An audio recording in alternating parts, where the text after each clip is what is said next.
And we're live, hopefully. I'm gonna be right back. I left the AC on. It's probably gonna be pretty loud. Hold on.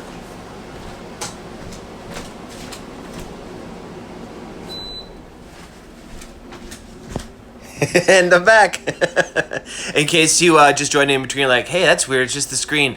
I had the AC on. I actually don't know how loud it is. If you guys noticed it was really loud, let me know, because it would be nice to not be like the sweatiest man alive during one of these. But hi everybody. This is Geek Speaks Greek. I am your geek, George O'Connor. I'm not speaking Greek, I'm speaking English, but I'm talking about Greek mythology. Each episode of Greek Speaks Geek, we explore a different character, be they goddess, god, hero, or monster, from Greek mythology. Today I'm doing a little bit of a departure. Now, if you had watched this last week, I had promised I was going to share shots of original artwork, and I am going to be doing that too. But I felt like an entire episode just of me showing my original art would be like kind of disjointed and weird. So I did want to actually do a lecture.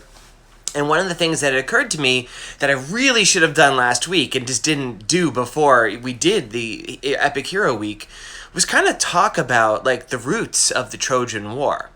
Now, in some of my previous episodes, which you can, actually see archived, dropping papers left and right,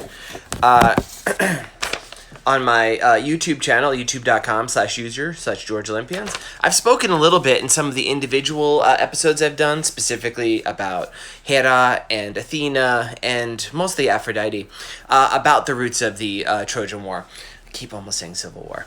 But today, I wanted to go a little bit more in depth to that. It's almost going to be like Epic Hero Week Part 2, where I'm going to go a little bit, we're going to spotlight a lot on Paris, not the beautiful city, Paris, the mythological figure who came first. Before we get into that, if you've never watched an episode of Geek Speaks Greek, I tend to start off the episode kind of celebrating the amazing artwork that you, my fans, send me.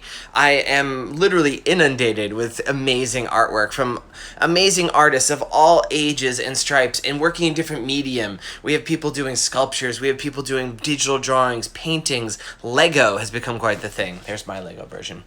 And I have to say, for today, I think this person did this without knowing this. So, last week, maybe 2 weeks ago, I shared some artwork from a fan named Zuza.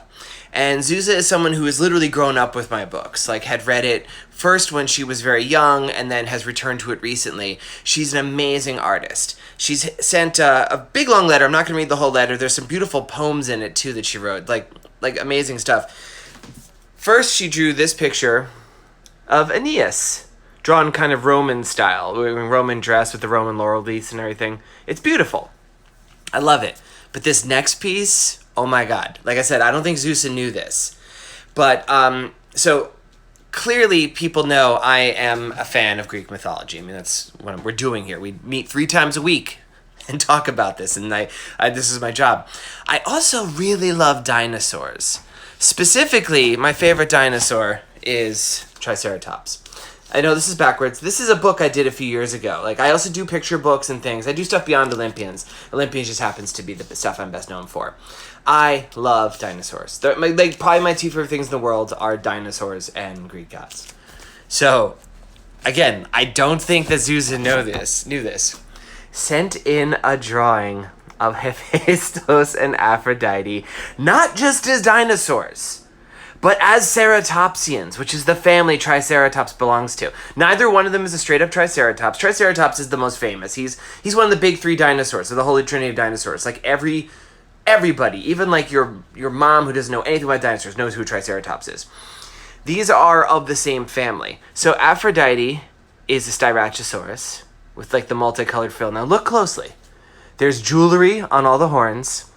This is kind of based on an illustration from, I think it's actually from my Aphrodite book, where she's kind of hanging out in the forge and just being bored because, Hephaestus is dirty and sooty, but he's making her beautiful stuff. And she's wearing these, like, very extravagant sandals. And I'm seeing, like, the sandal shape is on the color of her frill. Like, there's just so many cool things here. Look at that great, like, weird ceratopsian human hand. Oh, and there's a ring on the tail, too. And then Hephaestus, he's got a nice beard. And Zeus wrote, in order to show the his thick eyebrows, he is another type of ceratopsian called a pachyrhinosaurus. It means like stone eyebrows, kind of. or no, not eyebrows, stone nose, because he's got like this big round thing on his nose, looks like a rock. But he also has these two ones right above his eyes that look like eyebrows. How cool is this? I'm like, oh my gosh, this is the idea I wish I had. Like, it's like somebody took like two great tastes, like chocolate and peanut butter, and put them together. Things that like, which I love both actually. Like, I love dinosaurs, I love Greek gods. I never thought to do this. I'm like, wow. Okay, so Zusa, you're like my new hero for doing that. And that's not to say that everything else I haven't received is great. Oh, by the way, CVQ Llama, are you here? If CVQ Llama is here, CVQ Llama has been working on a comic that kind of shows like the return of Metis, and he just sent me the new pages and stuff. And what I want to do, because it's a comic, it's not something that's going to flash well here, I'm going to ask CVQ Llama to please post this up on your actual Instagram page, and I'll make a link to it or something, because I want people to read this, because it's really cool. Just holding up the whole comics, it's just kind of hard to do it live here. I don't think CVQ Llama is here, so I'll repeat it later. Let's see what else we have. So here's another throwback. This is from Jamie, who has sent us some really amazing work. Jamie is like this master of like drawing with like light. Like, she really has like these great textures and stuff. She's the one that did that really cool one of the moment Artemis becomes the goddess of the moon, where she's silhouetted in front of the moon. She drew her own version of Nyx, the goddess of night. And it's really cool, right? It's very different than the version we came on, because my version, she was kind of like very scary with like hollow eyes. But like, look at like the beautiful way that the light is sparkling, which is weird to have Nyx sparkle because she's darkness, but like somehow using the purple makes it seem like it's darkness sparkling, right? Thanks, CVQ Lam, that'd be great. CVQ Lam just responded that he is in fact here. Like, so there's this amazing Nyx. I don't know, Jamie, you might not have been watching it when we did that episode, because I think you're somebody who started tuning in more recently. But we did that whole episode Nyx, and I don't know if that was your own interpretation. I mean, it was clear your own interpretation. I loved it. That was a great drawing.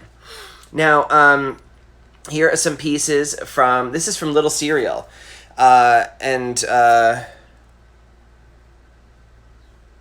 This first one, I thought these were... Oh, yes, okay. So, on Friday? Yeah, Friday we talked about Aeneas, and I talked about how he loses his wife Creusa in the when he flees Troy. Aeneas, for those who don't know, to recap it, he is a prince of Troy and the son of Aphrodite. And when Troy falls, he stays to fight the Greeks for a bit, but he actually, he gets like a premonition from Hector's ghost, who's like, get out of here.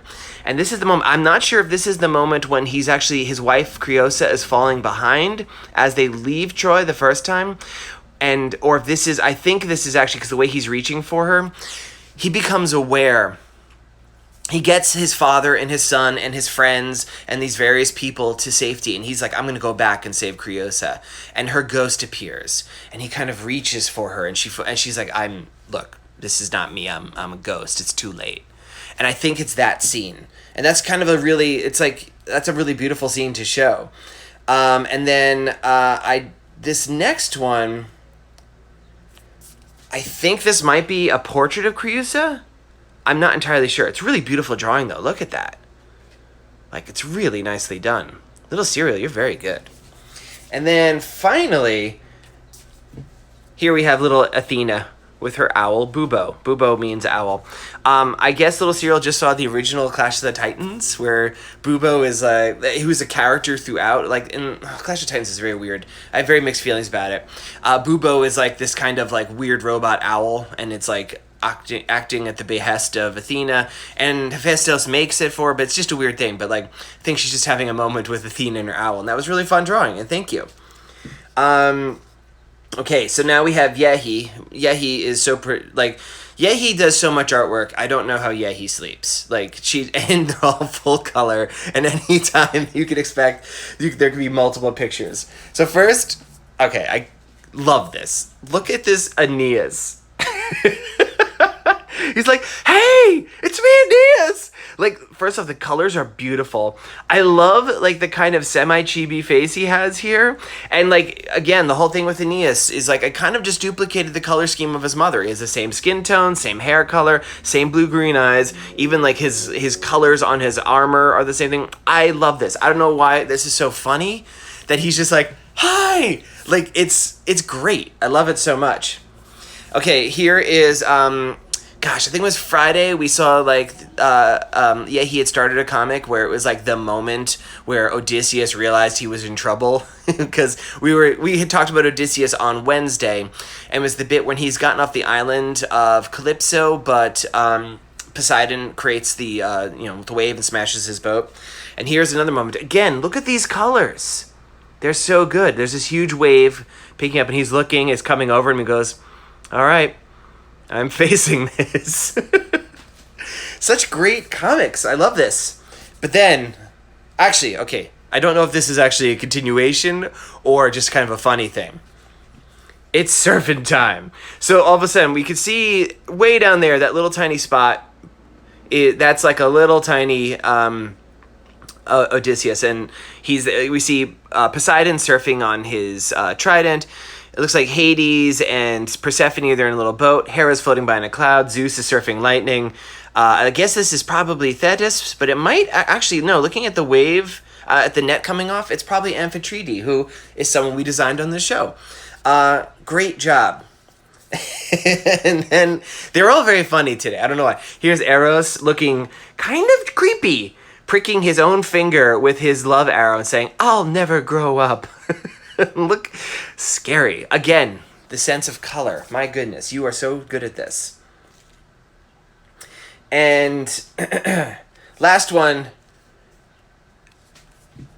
This is a face-off between Aeneas and Achilles, which I talk about how there is a moment in the Iliad where they face off. I didn't show it in Ares, but it's Achilles, basically in the comic, just to give you, like, it's hard to read comics here, but Achilles is like, Aeneas is giving his lineage, like, my mom is, or Venus in this instance, because he's doing the Aeneid. She's my mom, so you really don't want to kill me. I'm a very important lineage. It's a kind of funny little thing.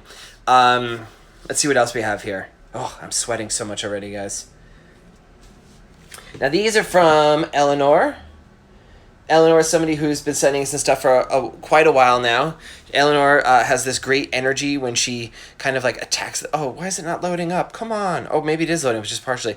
Well, only partially loading up. Here is her Aeneas. And then here is her Odysseus. And this is clearly Odysseus. Unfortunately, the Aeneas one didn't look like loaded up entirely. But this is definitely Odysseus when he's just escaped from the island, because we see he's on the raft. He's very tan from being on the sun. He's got like the little bit of the sail up. I'm so impressed by this, Eleanor. Like, you always come in, you always draw. They're always just so good. Like, thank you so much for taking the time to do this. This is from Lucy and Milo. Oh, and they are, remember how I started off doing this, like, for Word Bookstore? They are the kids of one of the managers of Word Bookstore. So, hi, Word Bookstore, one of my favorite bookstores ever. This is from Milo, where he did kind of like a split screen. It's Artemis and Diana, and you may be like, Artemis and Diana are the same person, just different names. Like, yeah, but there's differences in the characters of the goddesses, certainly. But you can see, they certainly line up very closely. And some people, she says thank you. Well, thank you. Some people view them as different goddesses. Some people view them as different aspects of the same goddess. That's really up to you. I know, like in the Rick Riordan books, actually, I don't know how they're referred to in there. So never mind. I was about to speak incorrectly, perhaps. And then this is from Crystal, and same sort of idea, just with a different goddess. We have on one side, we have Athena, and on the other side, we have Minerva. And it splits down the middle. There doesn't really seem to be much of a physical difference there. And then there's little details of other characters that are attached to her, like Metis and, Metis Greek and Metis Roman. Oh, that's actually interesting. Look, they're both Metis, because Metis didn't have like a real Roman equivalent. They just used the same name. But she actually draws them differently, which is pretty interesting. And then, let's see. I think we have time for one more. Oh, and so we'll do one more thing. Now this is from Megan, who draws a lot. Megan has created her own kind of mythology based on the Olympians. She likes the relationships of them, especially.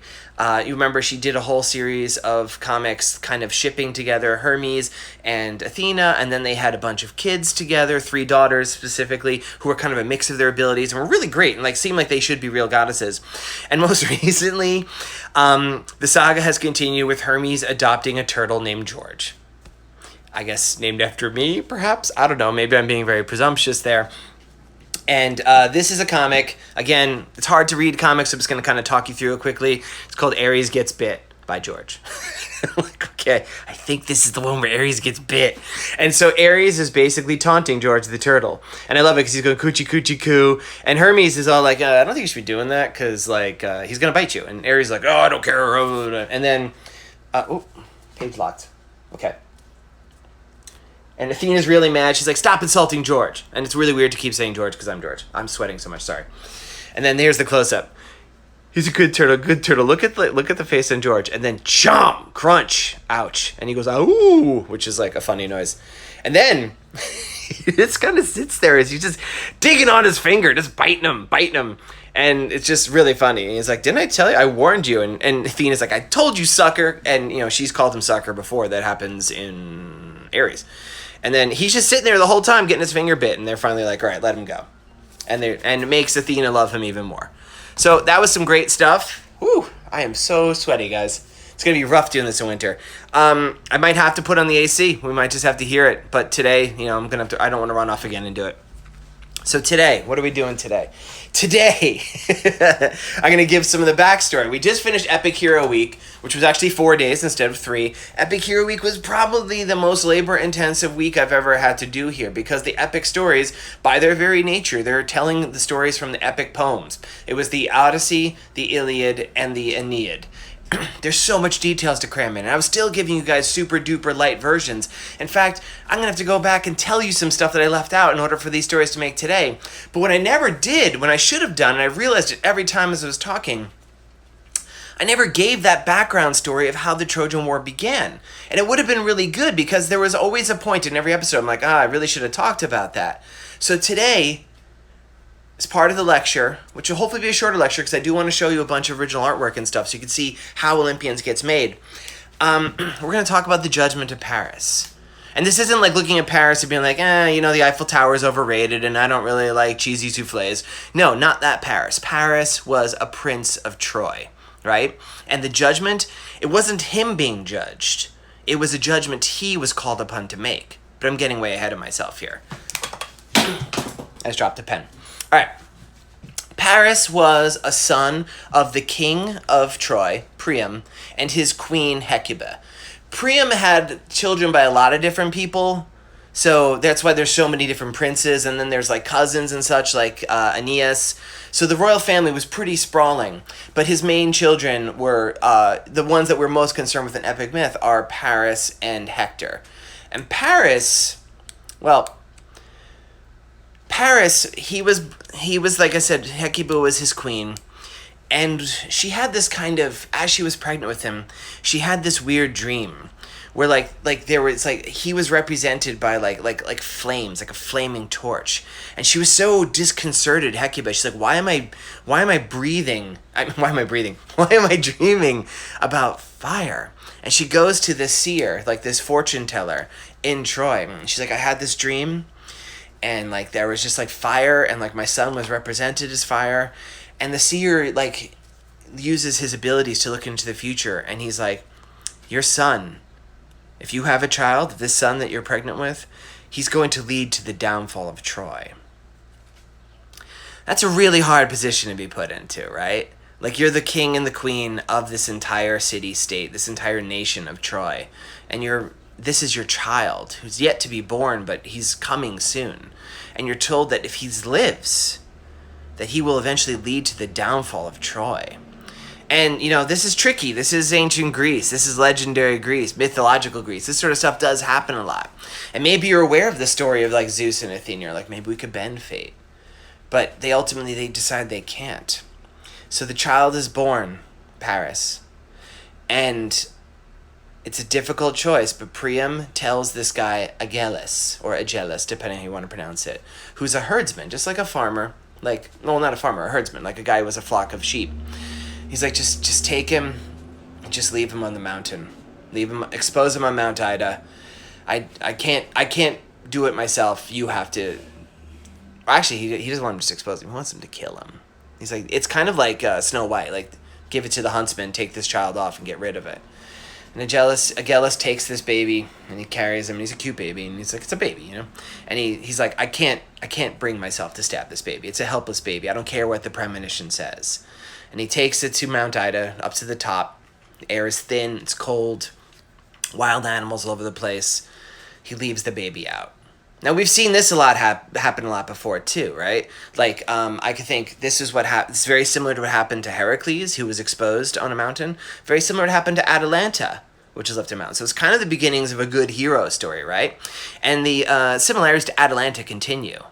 Because this baby, left alone, newborn baby, is just left on Mount Ida. And a she-bear comes along. And she sees this baby, and she recognizes it as being so helpless. And she suckles the baby. She keeps him warm, gives him her milk. And 9 days later, when Agellis comes up and he just wants to, I don't know, see if there's anything there, just some evidence, he finds this baby laying in the same spot. And he's like, okay, clearly something divine has happened here. Like, this is beyond... And actually, I should mention, I don't know which god or goddess sent that bear. Maybe it was none. Maybe there's a god of bears we haven't met yet. Who knows? So he takes the baby home, and he raises the baby as his own. And he doesn't tell the kid who he is. Just like it's kind of like a Superman thing, right? Like, you find this kid, and like you raise him as your own. You hide his true origins. Now, there were some clues about his that fact. So... Priam isn't, like, they're not like demigod people, but they're still like really tall, attractive, very well built people. And Paris doesn't look much like his dad Agellis, right? He kind of looks, you know, he's very tall and heroic and quote unquote godlike in his stature, and he's very smart. So there's some evidence that he's like a little bit beyond just like this simple like sheep herd son. But he acts as a shepherd, and he lives in ignorance of this. Now, there's some kind of side stories added after the fact that kind of give more hints. There's one that's interesting, where he's a very ambitious young man, and he starts, you know, he's raising this livestock, and he raises some bulls, and he's kind of breeding the bulls, and he breeds this one bull that's really super strong, and they start making bulls fight each other, which I'm like, how do you do that? Like other farmers, and he's come into his possession. He's a very successful sheep herder, I should say. I mean, clearly the king turns to him, so they're doing well. He has like a golden crown, and he's like, I'll give this crown to anybody who can defeat my bull in combat with their bull. It's not like people fighting, it's like bulls. And this bull is like truly unstoppable, and he's like, he's winning all these bets and stuff. And the story goes, Ares sees this, you know Ares, and Ares is like, I got a bull that can beat that. And Ares himself becomes a bull. And, okay, I don't care how strong your bull is, it's not going to beat a Greek god in the shape of a bull. So, of course, Ares takes this bull down in 2 seconds. And Paris is like, well, you won. Here, take the crown. And this was viewed as being very honest. And it is honest, I suppose. Or maybe it's just it should be viewed as not being a complete moron. Maybe he was like, that bull is probably a god in disguise, and let me just not get in trouble here. But whatever he did, he got this reputation for being very truthful. And some people maintained years later, that's why he was chosen for the judgment of Paris. I don't think that's why, and I'll get to that. Before I get any further, I want to draw Paris really quickly. So Paris, like I said, he appears pretty much only in 2 of my books. He has a role as a shepherd in Aphrodite, and then we see him as a fully formed and armed prince of Troy in several scenes of Ares, which is my book that kind of retells the Trojan War. So I made him pretty good looking. He's not god-level good looking, but for a human, he's pretty good looking. He's a young guy. He's got a little bit of a scruff on his chin. He's got a little thin mustache. He has kind of like dirty blonde, light brown hair that he wears swooped back. I'm going to draw him, I guess, as a shepherd here, because that's really where he's going to be playing the part in the story. And just to give a little bit of a hint of the fact that he's maybe like a good-looking guy and maybe a little bit of a suave player, I gave him like kind of like a low-cut shirt, almost like he was like a guy from the 70s going to a disco. And you know, he's good-looking, he's well-formed. He's no Apollo, he's no Ares. But for a normal person, he's a pretty good-looking guy, right? He's so good-looking. This is all before we get to the bit. There is a nymph in Mount Ida called Onioni.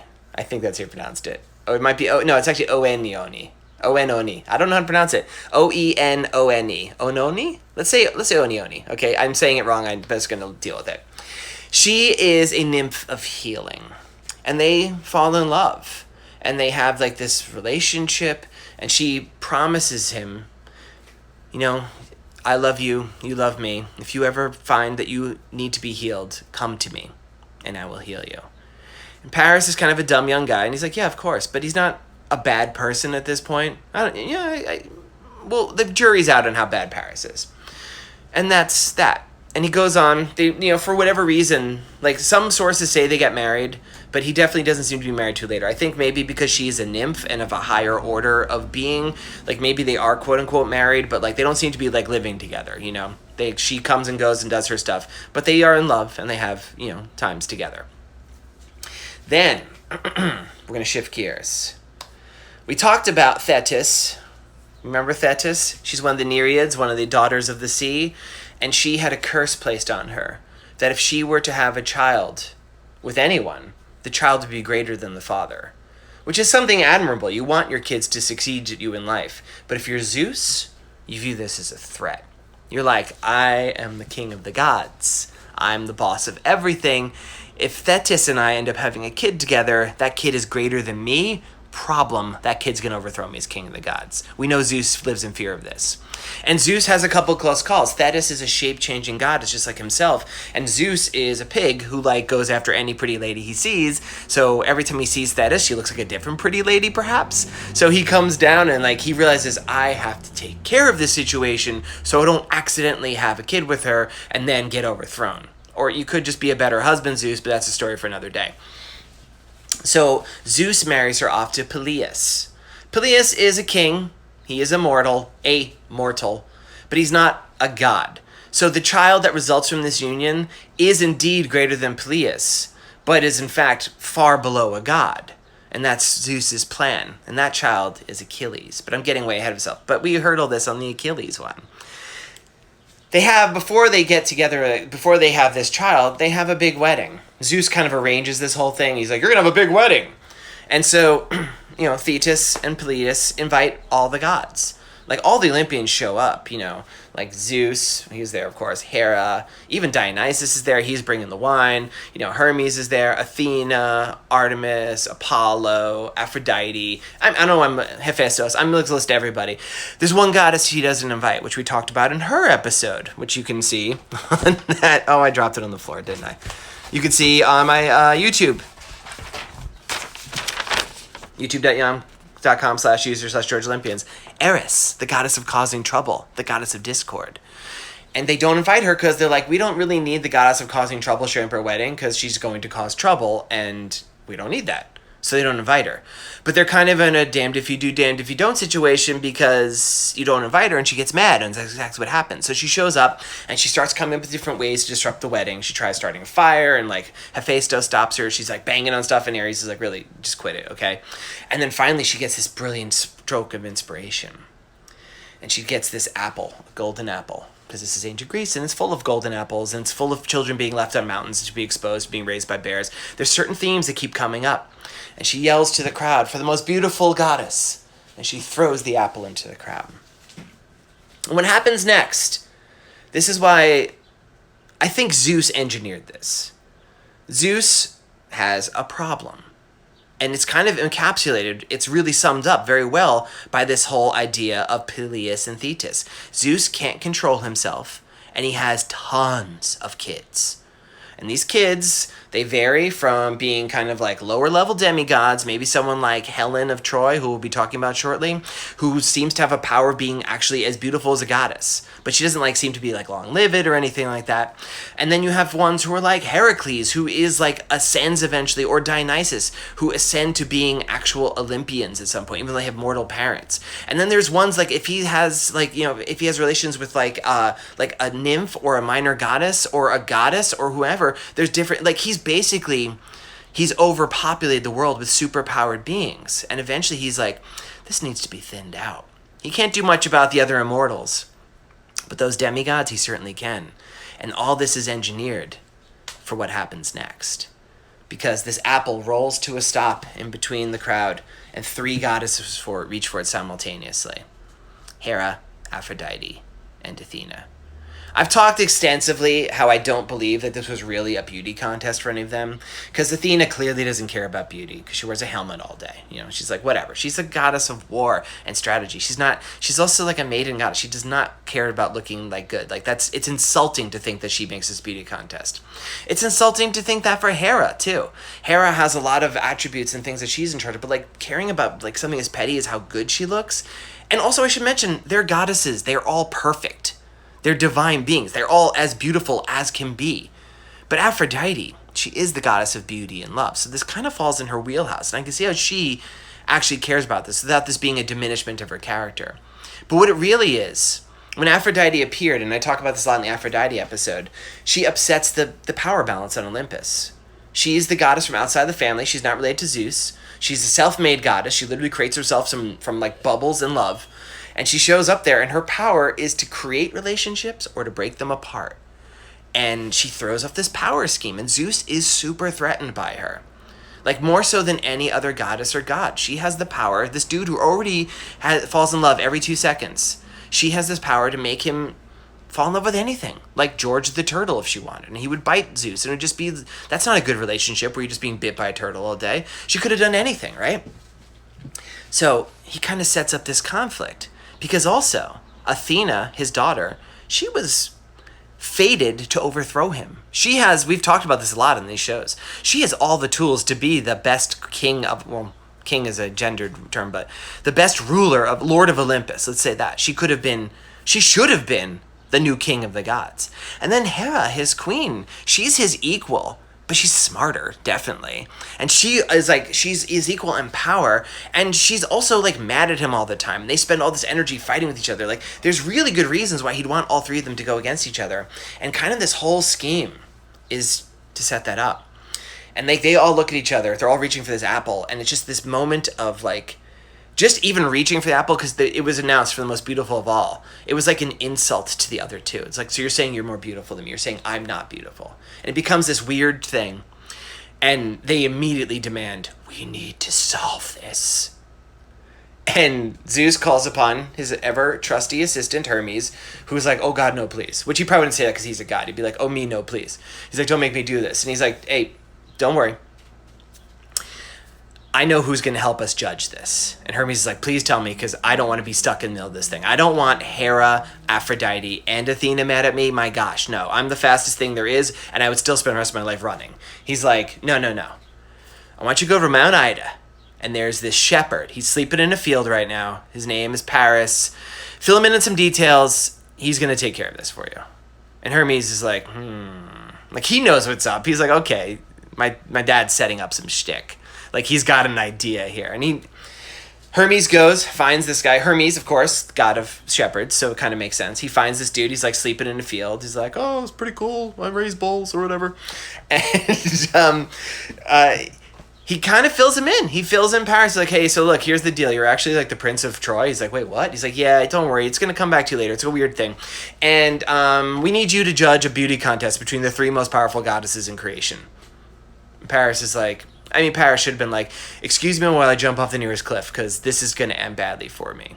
Which, that would have been the smart thing, but even then, it's not going to save you. Once the gods notice you, that's it, right? I always say, just try to avoid their gods, the gaze.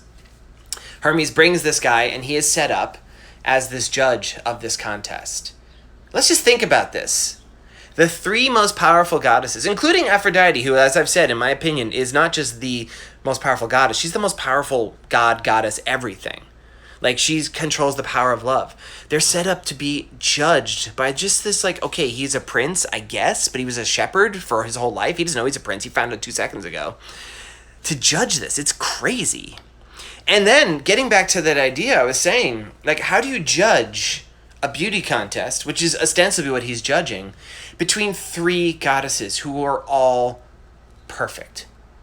There's nothing, like, it might come down to your personal taste. You might be like, well, I like brunettes more than, well, they're all brunette. But you know what I'm saying. But there's no real way to make this. And plus, you can see they're all mad at each other about this. This is a thing. So it doesn't become this beauty contest. It becomes like, it becomes a jockeying for power. And all 3 goddesses offer this mortal something. Athena, being the goddess of war and wisdom, she's like, I'll make you the greatest warrior that ever lived. You'll get into a battle, you'll fight, you'll win. That's it. You can do whatever. You can carve out an empire. You just found out your dad's Priam. You'll take Troy. You could take the rest of that Asian continent. You can do whatever you want. I'll make sure I will be, I'm the sponsor of heroes. I will make you the greatest hero. He's like, okay, that's pretty cool. Hera, super powerful. She like flexes her fingers, earthquakes shake, like continent shift. She's like, it's nice. That's a lot of work though. Tell you what, you pick me. You know that continent of Asia, the biggest continent on the entire planet? He's like, yeah, I'm aware of that. I'll give you Asia. Just like that, I'll snap my fingers and you will be the king of the entirety of Asia. He's like, wow, that's a pretty sweet deal. I mean, I don't have to do anything except for choose you, and then I get everything. He's like, cool. But then Aphrodite comes up. And Aphrodite, despite the fact that they are all perfectly beautiful, there's something more to Aphrodite. She is the goddess of beauty and love. Like, to see her is to be intoxicated. Her beauty is so that I don't think he even had a straight head on anymore. Like, you see her and you fall in love with her, even if you're not a person. Like, if you're a fish or a bee or a bunny or whatever, you're going to love her. She's like, can't give you my hand in marriage. Because, I'm married to that little short guy over there, and, like, my Hephaestus, like, banging on something. She's like, but I could give you in your hand, the hand in marriage of the most beautiful woman in the world. Now, what she doesn't mention, and this is super problematic, I mentioned her briefly, Helen. Helen is a daughter of Zeus, so she's kind of a demigod, so we're bending the idea of woman here. She's already married to Menelaus, the king of Sparta. She doesn't mention that. And Paris, he's a young man, not too smart, just kind of like, it's like, yeah, I'll choose that. That's awesome. I want a pretty lady. So, the deal is set. Aphrodite wins her little apple. Who cares? She has all the jewels in the world. Hera has an entire tree of golden apples. There's golden apples everywhere. Who cares, right? But Aphrodite takes her end of the bargain. And she makes Helen fall in love with... She doesn't like just kidnap Helen and give her to Paris. She does some stuff. So Helen falls madly in love with Paris. Was it her own choice or was it Aphrodite? Who could say? It's probably Aphrodite, but we'll get back to that. And he goes to Sparta. Sparta, famous for like amazing fighters and super warlike people. Steals away the queen. Flees with her to Troy. Announces himself to his dad. Hey, I'm your son. Remember you left me on a mountain? Come protect me. This is my new bride. She's the queen of Sparta. I hope this doesn't end up being a huge battle that takes 10 years and ends in the entire destruction of our kingdom, but it totally does. And so that's how it kind of starts, right? Because then, this is totally how it starts. So Menelaus goes to his brother Agamemnon, who's the high king of Greece. He's like, we need to get all the other kings. He stole my queen. My wife was stolen away from me. We need to launch a war on these people. And as you go back through, I should have done this up front, like I said, you go see like how all these different kings and like leaders of Greece are recruited into this cause, and it creates this Trojan War, which sure enough does result in the death of nearly everybody. Tons of demigods are wiped out, including a lot of really big name demigods, like Achilles. Hector's not a demigod, but you know what I'm saying. Odysseus, he's off the board for 20 years as he's trying to get home, right? Paris himself, after he kills Achilles, he dies. And I'm just going to tell this one really quick because I want to tie this together because it's interesting. So Paris, he doesn't come up so great in the Iliad. He has like a big scene where he's fighting Menelaus in a competition and he is losing and Menelaus is about to kill him and some divine intervention saves him. Like literally Aphrodite like teleports him back into his bedroom. And so he's like, cool, back home. Well, I make it a little different there. He's not like, cool. Okay, it's back. Oh man, it's been a while since that happened.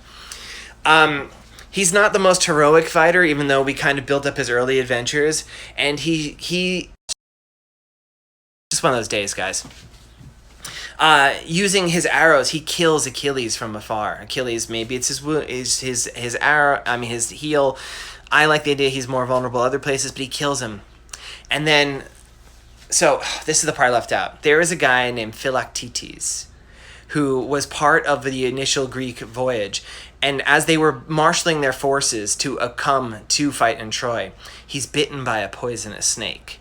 And this is a weird description. He doesn't die, but the wound festers. Do you guys know what festers means? Like it's like infected and rotten. It's disgusting. And the smell from this is so bad that the other Greeks were like, we're going to leave you on this island. Odysseus is the one who does it because Odysseus is a real jerk. And they just leave him there. Philoctetes, though, he has the bow of Heracles. This is his big weapon. He's a great archer. And as the war is raging on and on and on, there's many prophecies. We talk about this in the other episodes. There's so many things that have to happen. You have to get the Palladium out there. There's all these things that have to happen. One of the things is we need the bow of Heracles to do this. They're like, oh, we left it with that stinky foot guy. So they make an expedition back. And they're like, oh, he's definitely dead. He was bit by a poisonous snake 10 years ago. Turns out he's still alive. He can't really walk because he's got this goop foot. But he's like, oh, my stinky foot. But I'm coming with you. You're not taking my bow. I'm like, okay. And they hold their nose. They put him on a boat. There's a couple of, man, I'm not going to remember their name. Yeah. There's a couple guys in the Greek camp who are like descendants of Asclepios, you know, the healer. Which, watch that episode. Oh, you can't. That one's the lost. I got to do a Asclepios episode. And they actually are able to cure it. And then Philoctetes joins the fight again. And he's this amazing archer.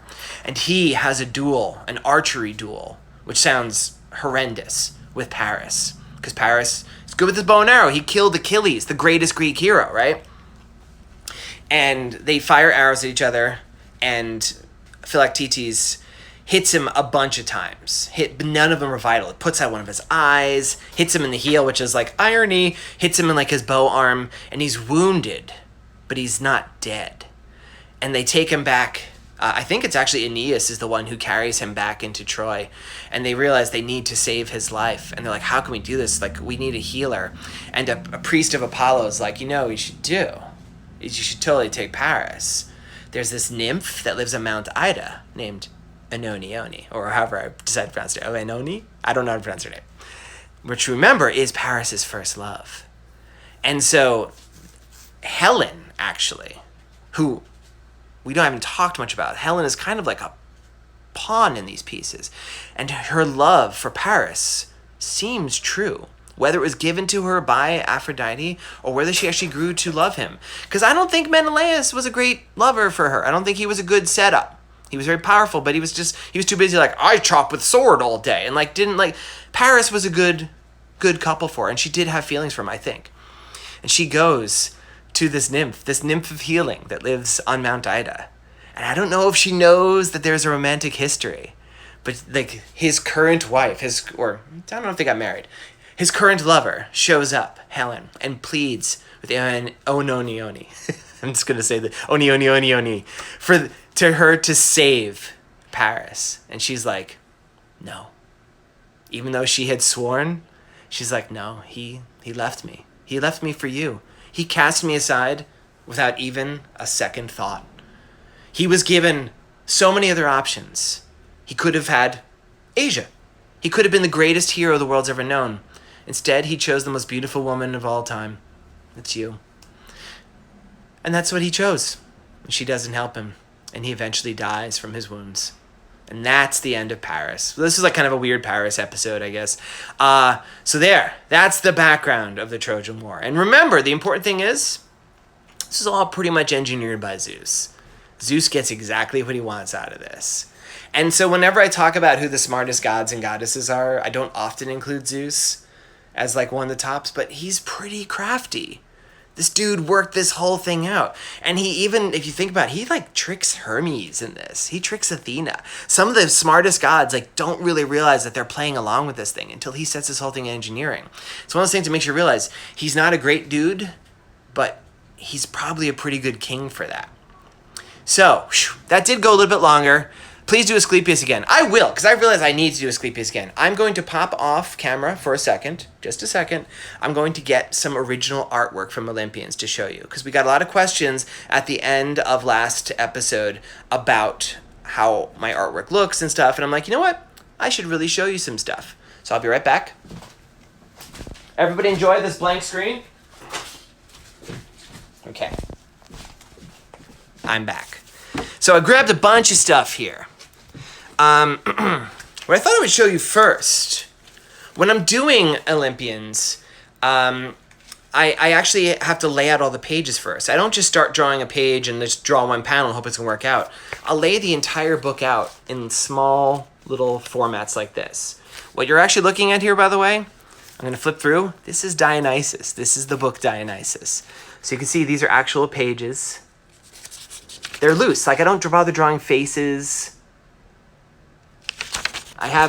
It's just to work out the storytelling. So this part here, oops. Here we have this is Dionysus's mother, Semele. She's very cute, very young. It's a sad ending for her. We get some of the story of Semele. That's some talking stuff. I'm going to skip around just to show you a few things.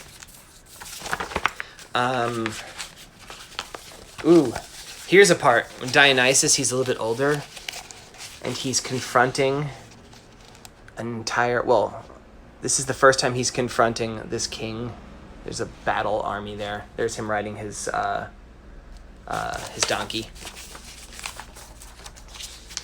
I want to find some cool stuff you guys recognize. Oh! This page might be a little bit hard to see. This is when Dionysus is kidnapped by some pirates who mistake him for a prince. They want to ransom him, and then he makes vines grow out of the ground and like grab the whole boat, and then he turns them into dolphins. There's some cool stuff coming with this one. Some of these, that page is kind of blurry.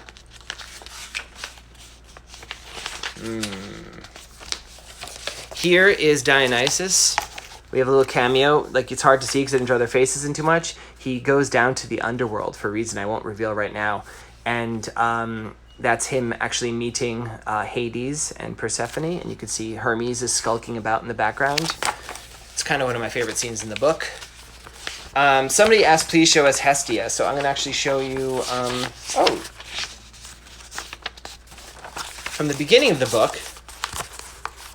Here is the first meeting between Hestia and Zeus, where, if you remember in the Zeus book, he's swallowed by Kronos, and then he throws that plant. So she's looking and she sees him, and there's this guy, and their eyes lock for a second. She's been awake the entire time, and he throws.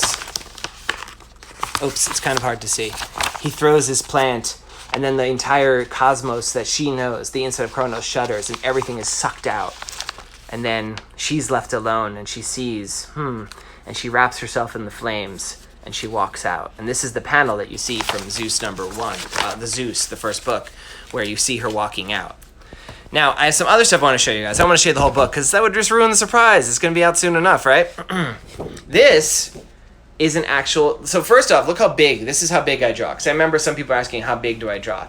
I draw loosely and fast in pencils. This is an actual page of pencils from Dionysus. I haven't inked it yet.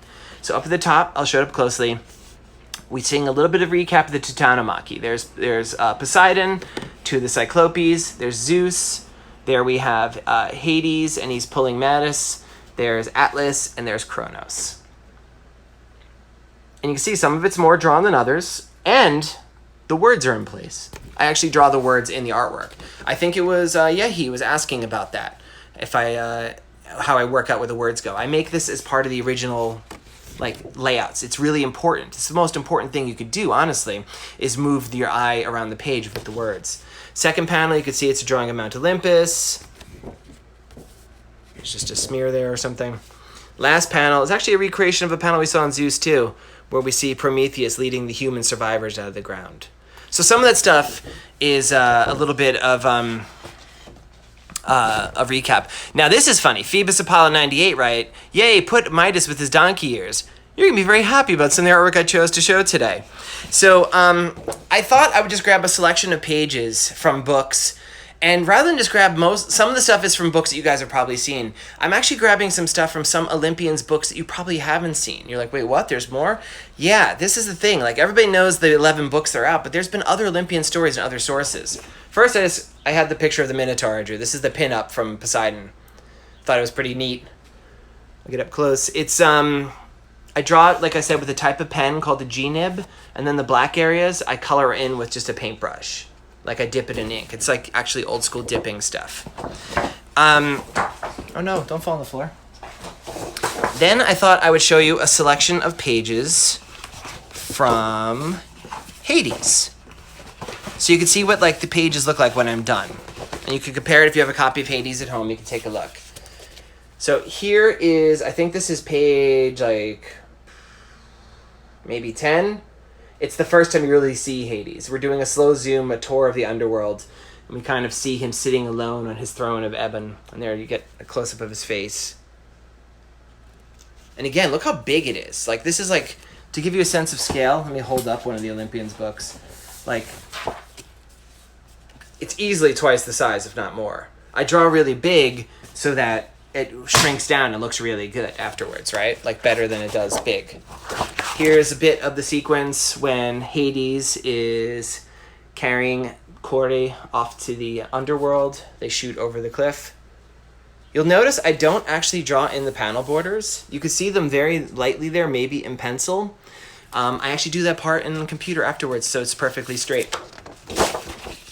Here is the moment when Corey first looks upon herself in her bronze mirror and sees her, gives herself her new name, Persephone, and smiles.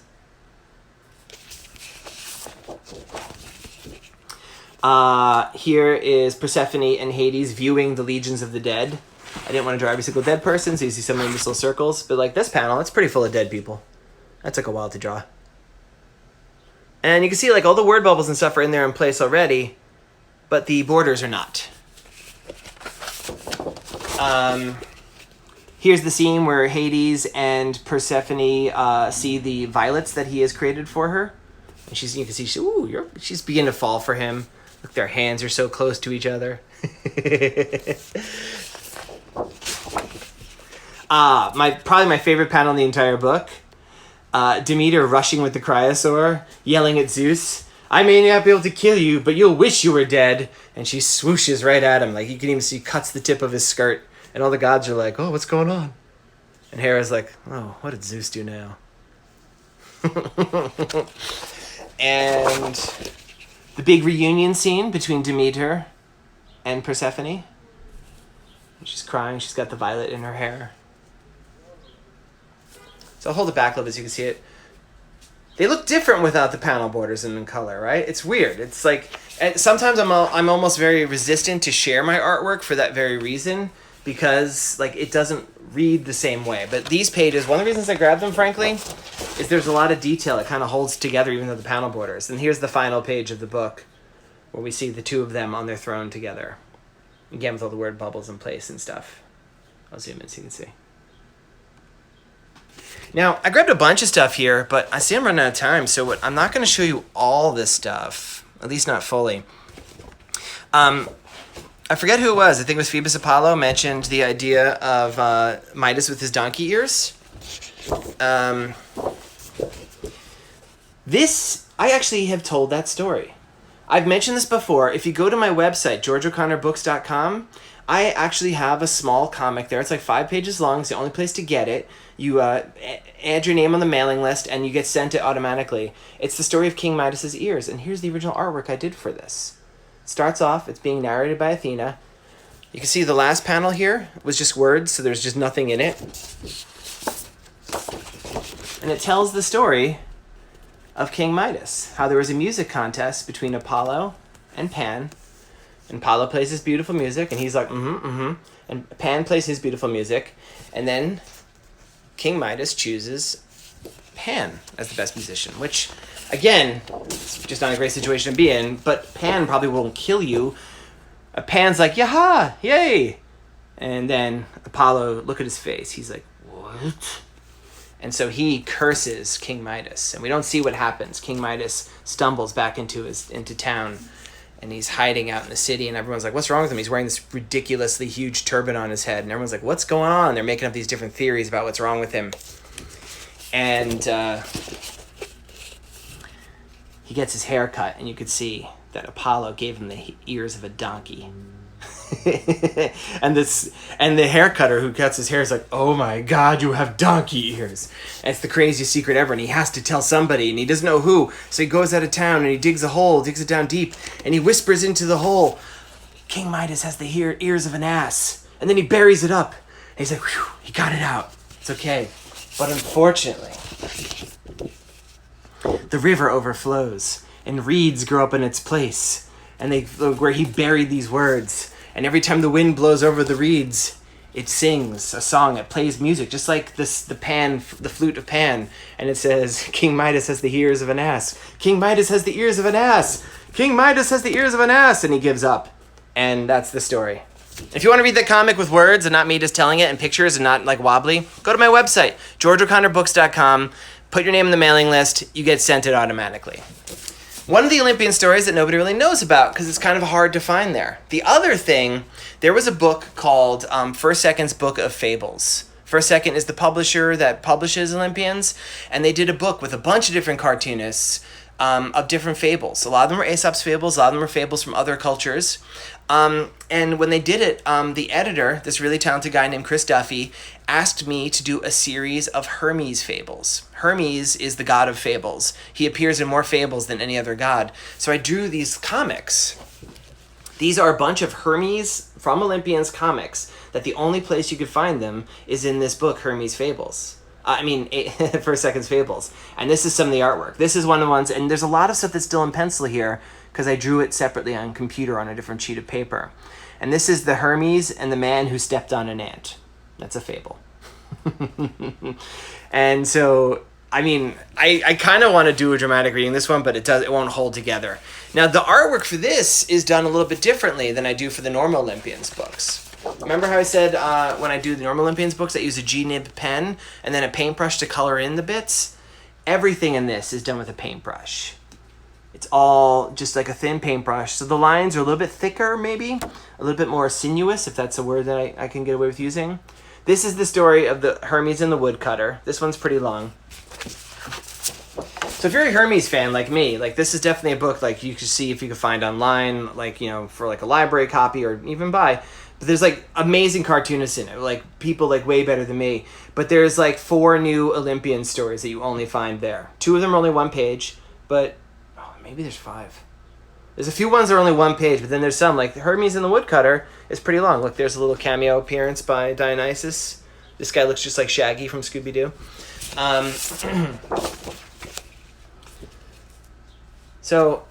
And also, this is one of the only times I've drawn a comic where my Little Olympians characters play a major part. At the end of each of these things, each of these stories, Lil Hermes appears and he gives the moral. So it's definitely worth checking out if you're a completist. This one was super fun. Oh my gosh. This is the frogs who wanted a king. And this one is Hermes and Zeus together. And it's a dark story. Oh no, we're down to the last 2 minutes. So I should probably end there.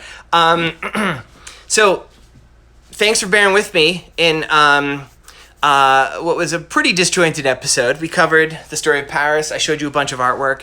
Maybe I'll do a special lecture one time where I'm just sitting down and I can show you my computer files or something. I'll do it from my computer or something. We'll think about that in a future time. Where do I get the big paper and paintbrushes is a question. So I order it through, you could get it at any art supply store. It's called Bristol Plate. You want to get smooth Bristol Plate. The paintbrushes you can get in art supply stores too. I order everything nowadays online from Dick Blick, or I think it's just blick.com. It used to be called Utrecht. It's a great company. The paper's pretty cheap. But yeah, the Bristol paper, it's sometimes using the right tools makes a huge difference. And if you're somebody who draws comics, you get frustrated with the way lines bleed or stuff like that. If you draw on the right paper, sometimes that really takes care of it and your work might take a huge jump. It's a little bit more expensive, but it's totally worth it. CVQ Llama asking for an episode with designs that didn't make the cut. I think you've asked that before. The problem is that I would have to go dig up through them. And like no exaggeration. My studio has well over 150 sketchbooks related to Olympians. It's a lot of stuff to go through. So, all right, well, I just saw now I'm down to like 30 seconds. So everybody, thank you so much for tuning to Geek Speaks Greek. No idea what's going to be on Wednesday, but save your questions. Maybe we'll make a little bit heavier questions because I didn't get to do it this time. And I'll hopefully see you all then. Thanks a lot for tuning in. Bye-bye.